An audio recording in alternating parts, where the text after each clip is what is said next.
തന്റെ ഒരു ഒടുക്കത്തെ ഡിസ്കോ. താൻ തുള്ളിത്തുള്ളി എങ്ങനാ പോണെന്ന് എനിക്ക് മനസ്സിലായി.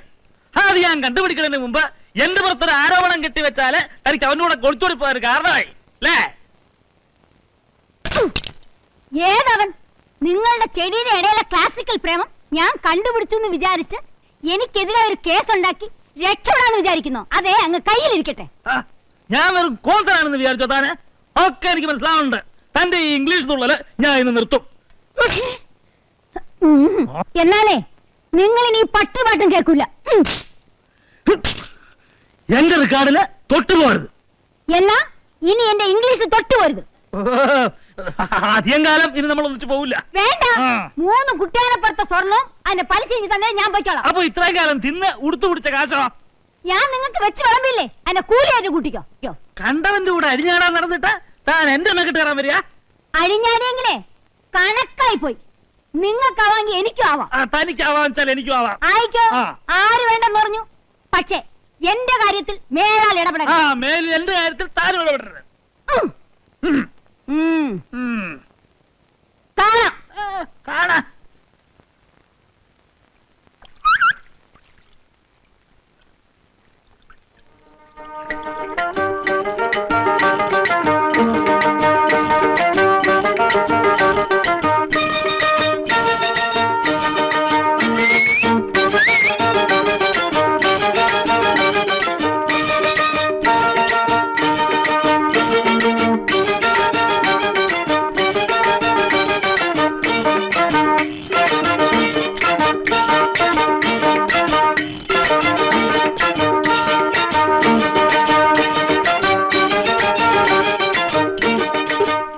ഇവിടെ ഒന്നും വാങ്ങിക്കൊള്ളാത്ത നിങ്ങളല്ലേ?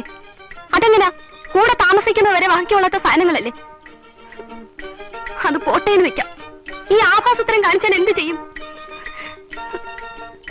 വേറെ എവിടെയെങ്കിലും മുറി കിട്ടിയിരുന്നെങ്കിൽ ഈ അലവലാദികളുടെ കൂടെ താമസിക്കാതെ കഴിക്കായിരുന്നു.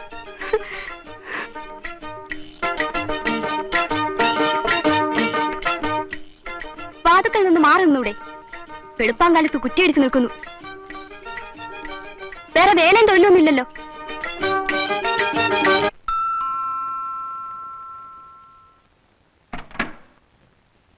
ആരാ? ഞാൻ ഗോവിന്ദപിള്ള. അകത്തേക്ക് വരണം.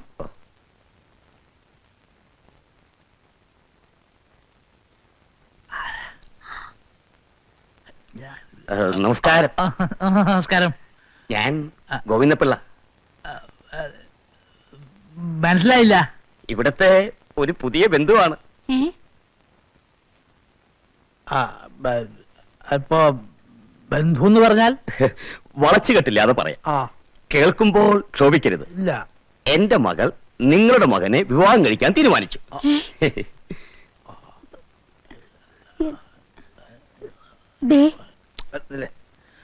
അതായത് എന്റെ മകനെ നിങ്ങളുടെ മകൾ വിവാഹം കഴിക്കാൻ തീരുമാനിച്ചു. അതെ, അത് നിങ്ങൾ തീരുമാനിച്ചാൽ മതിയോ?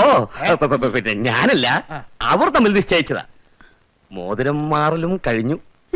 എന്റെ ദൈവമേ, ഞാൻ എന്തായി കേൾക്കുന്നത്? നിങ്ങൾ പറഞ്ഞത് സത്യമാണല്ലോ അല്ലേ? അതെ. എന്നിട്ട് അവനോട് പോയി? ബോംബെക്ക് പോയി. എന്തിനാ? ബിസിനസ് ആവശ്യത്തിന്. അവനെ ഞാൻ ബോംബെക്ക് അയച്ചിട്ടുള്ളത് ബിസിനസ്സിനല്ല, പഠിക്കാനാണ്. കഴിഞ്ഞത് കഴിഞ്ഞു. ഇനി നമുക്ക് ഈ പ്രശ്നം വേണ്ടതുപോലെ അങ്ങ് കൈകാര്യം ചെയ്യാം.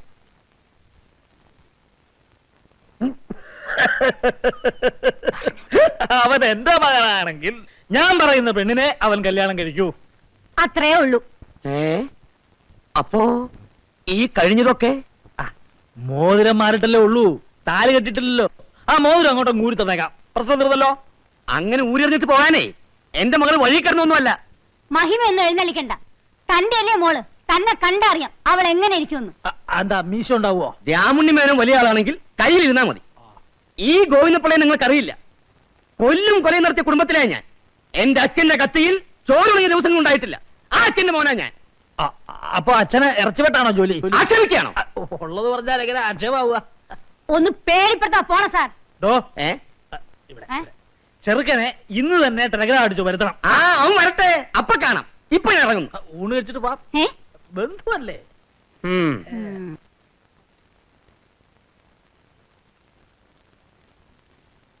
പിന്നെ അയാൾ പറഞ്ഞതിൽ എന്തെങ്കിലും സത്യം ഉണ്ടാവോ? ഉണ്ടാവോ? ആ? ഉം? എനിക്കൊരു കാര്യം പിടികിട്ടി. എന്താ? ചേട്ടനും രേവതിയും ഭാര്യയും ഭർത്താവുമല്ലെന്ന്. അതിപ്പോ എങ്ങനെ? നിങ്ങൾ തമ്മിലുള്ള വഴക്കെല്ലാം ഞാൻ ചെവിയോർത്ത് നിന്ന് കേട്ടിട്ടുണ്ട്. അതറിഞ്ഞപ്പോ എനിക്ക് എന്ത് സന്തോഷമെന്ന്. ഞങ്ങൾ വഴക്കിടുമ്പോ അങ്ങനെയൊക്കെ പറയുന്നേ ഉള്ളൂ. പക്ഷെ ഞങ്ങൾ ഭാര്യ ഭർത്താക്കന്മാർ തന്നെ. പിന്നെ എനിക്കറിയാം. ദേ എഴുത്ത് കണ്ടോ? ടു കുമാരി രേവതി. കല്യാണം കഴിഞ്ഞവരെ ആരെങ്കിലും കുമാരി എന്ന് വിളിക്കുവോ? രാവിലെ കണ്ണിറുക്കി കാണിച്ചപ്പോ എനിക്ക് തീർച്ചയായി ചേട്ടൻ എന്നെ കെട്ടുമെന്ന്. അപ്പോ സുബ്രഹ്മണ്യ സ്വാമിയോ? അയാളെ പോകാൻ പറ, വായിക്ക് കൊള്ളാത്ത കളവൻ. രേവതി വരുന്നു. ഒരു എഴുത്തുണ്ട് രേവതിക്ക്. വരുന്ന വഴിക്ക് കാണാമെന്ന് വിചാരിച്ചു നിന്നതാ. മനസ്സിലായി. വന്ന് വന്ന് എന്തോ ആകാനായി. അല്ലെങ്കിൽ എനിക്കെന്താ കാര്യം? എന്റെ അമ്മയുടെ എഴുത്തു വന്നു. എന്റെ മുറച്ചിറക്കം വന്ന് എന്നെ കല്യാണം കഴിച്ചോണ്ട് പോകും. പിന്നെ ഞങ്ങളായി, ഞങ്ങളുടെ പാടായി.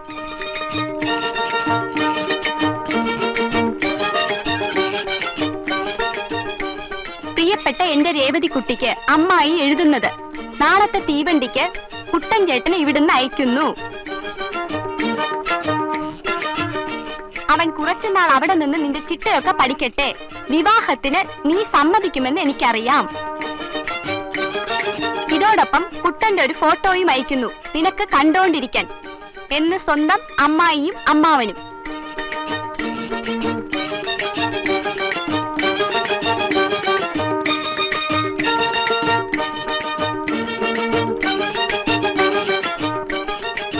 മുറച്ചെറുക്കനോ?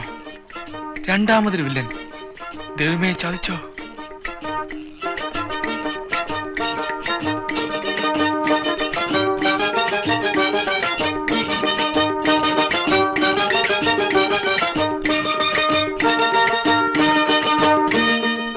ഇതൊരു തിരിച്ചടിയാണ്. അതെനിക്കും അറിയാം. പക്ഷെ അവൻ വീട്ടിലെത്തിയാൽ അവൾ അവനെ കല്യാണം കഴിക്കും. എന്നെ ഇറക്കി വിടുകയും ചെയ്യും. വീട്ടിലെത്താതിരുന്നാലോ? അതെങ്ങനെ? വഴിക്ക് വെച്ച് തട്ടിക്കളയാം, ഒഴിയിട്ട് ആ, ശല്യം. അല്ലേലും നിന്റെ മനസ്സിൽ ക്രൂരതേ വരൂ. നീ എന്താടാ കഴിഞ്ഞ ജന്മം ആരാച്ചാരായിരുന്നു? വേറെ വഴിയൊന്നും ഞാൻ ആലോചിച്ചിട്ട് കാണുന്നില്ല. ഒരു കാര്യം ചെയ്യാം, വിരട്ടി മടക്കാം. അതെങ്ങനെ?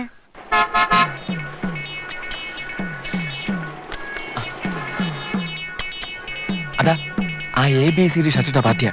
നീ ചെന്ന് വളച്ചെടുക്ക്.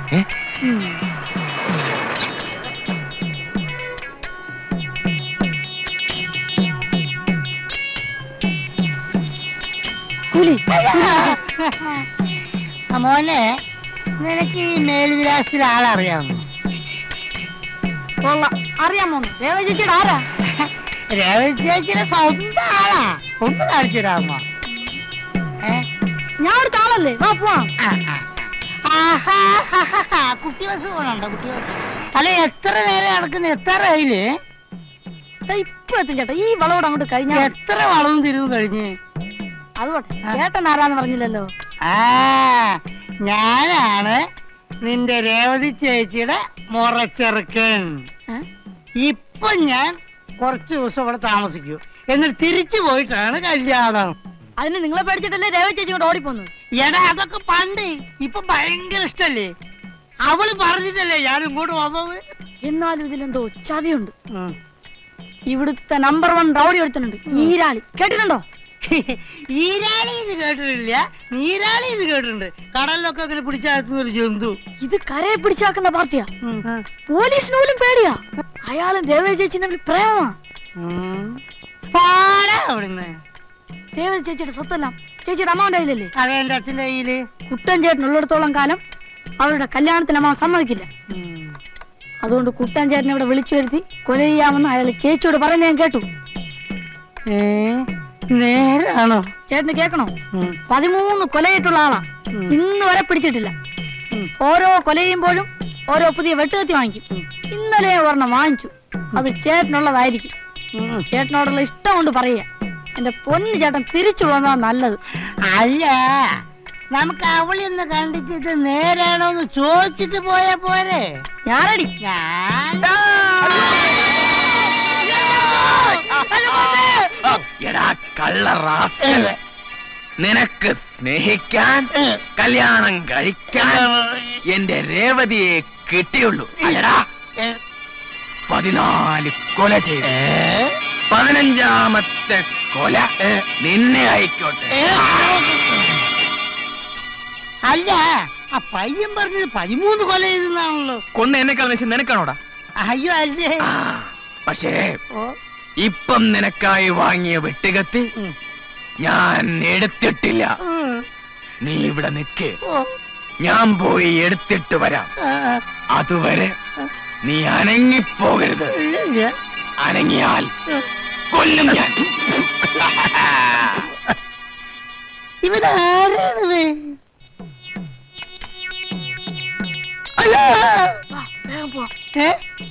ഞാൻ നീ പോയിക്കോ. ഇങ്ങോട്ട് നോക്ക്, വെട്ടിയെത്തി എടുക്കാൻ പോയിരിക്ക. ഇവിടുന്ന് അനിയ കൊല്ലുന്ന് പറഞ്ഞിരിക്കുന്നു. ഇവിടെ നിന്നാ ഉടൻ കൊല്ലും. അടുത്തോണ്ട് സ്ഥലം വിട്ടോ, ജീവനെങ്കിലും കിട്ടും. എടാ എടാ എടാ എടാ നില്ല നില്ല നില്ല. അയാളെ കൂടെ പോയത് ആര്?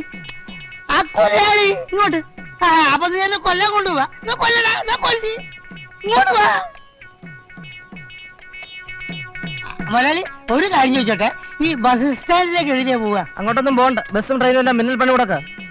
ആ, അതൊന്നും ഉള്ളതല്ലേ. ഇവിടുന്ന് നേരെ പോയാ ചെല്ലപ്പോയ ലോഡ്ജ് ഉണ്ട്. അവിടെ ആകുമ്പോ ആരും അറിയില്ല. ബസ് സ്റ്റാൻഡിന് അടുത്തുവാ. പക്ഷെ തലവളി കാണിക്കരുത്, വെട്ടിക്കൊണ്ടു പോകും. ഇവിടെ ധാരാളം ഈരാളിയുടെ ആൾക്കാരുണ്ട്, സൂക്ഷിക്കണം. സൂക്ഷിക്ക സൂക്ഷിക്ക. ലോഡ്ജിൽ കള്ളപ്പേരെ പറയാവൂ, ഇല്ലെങ്കിൽ അവര് കണ്ടുപിടിക്കും. അവര് കള്ളപ്പേര് പറയാ. അപ്പൊ ഞാൻ തനിച്ച് പോണോ? തനിച്ചു പോണം. പോണല്ലേ. അപ്പൊ ചെല്ലപ്പയ്യനല്ലേ?